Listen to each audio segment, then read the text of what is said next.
ആദ്യകാല സിനിമാ നടനായിരുന്നു ആദം അയൂബ്. ദൂരദർശൻ ചാനലിലെ തുടക്കകാലത്തെ സീരിയലുകളിൽ ഇദ്ദേഹം അഭിനയിച്ചിട്ടുണ്ട്.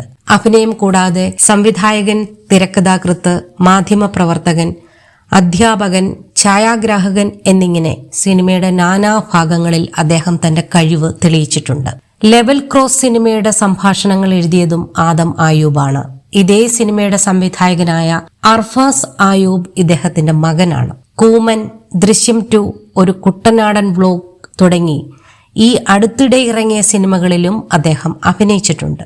മദിരാശിയിലെ ഫിലിം ഇൻസ്റ്റിറ്റ്യൂട്ടിലെ പൂർവ്വ വിദ്യാർത്ഥിയാണ് ആദം അയൂബ്.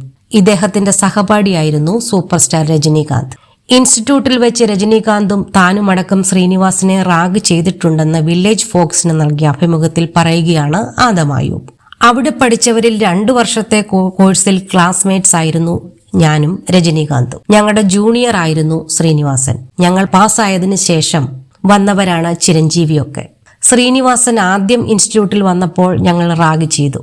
ശരിക്കും രജനീകാന്താണ് റാഗിങ്ങിന്റെ ഉസ്താദ്. പുള്ളി ഇരുന്നിട്ടാണ് ഓരോരുത്തരെ കൊണ്ടും ഓരോന്ന് ചെയ്യിപ്പിക്കുന്നത്. ശ്രീനിവാസന്റെ അപ്പോഴത്തെ രൂപം എന്ന് പറയുന്നത് വളരെ മെലിഞ്ഞ്, ചെറിയ കുറ്റിമുടി, കണ്ണൊക്കെ കുഴിഞ്ഞ്, കവിളൊക്കെ ഒട്ടിയിട്ടായിരുന്നു. കൂടെ ഉണ്ടായിരുന്നവർക്കൊക്കെ വളരെ പുച്ഛമായിരുന്നു ശ്രീനിവാസനോട്. ഇവനൊക്കെ എന്ത് കണ്ടിട്ടാ സിനിമയിൽ വരുന്നത് എന്ന ചിന്തയായിരുന്നു.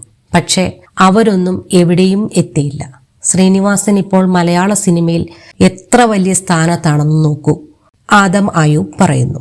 സിനിമയിലേക്ക് വരുന്നതിന് കഴിവ് മാത്രം പോരെന്നും കഴിവും ഭാഗ്യവും വേണമെന്നും തനിക്ക് ഭാഗ്യം കുറവായിരുന്നുവെന്നും ആദം അയൂബ് അഭിമുഖത്തിൽ പറയുന്നു. സിനിമയിലേക്ക് വരുന്നത് ടാലന്റ് മാത്രം പോരാ, ടാലന്റും ഭാഗ്യവും വേണം. എന്റെ കാര്യം തന്നെ എടുത്താൽ എനിക്ക് ഭാഗ്യം കുറവായിരുന്നു. എന്നാൽ സിനിമയിലേക്ക് വരാൻ ലുക്കൊന്നും വേണ്ട, അദ്ദേഹം പറയുന്നു.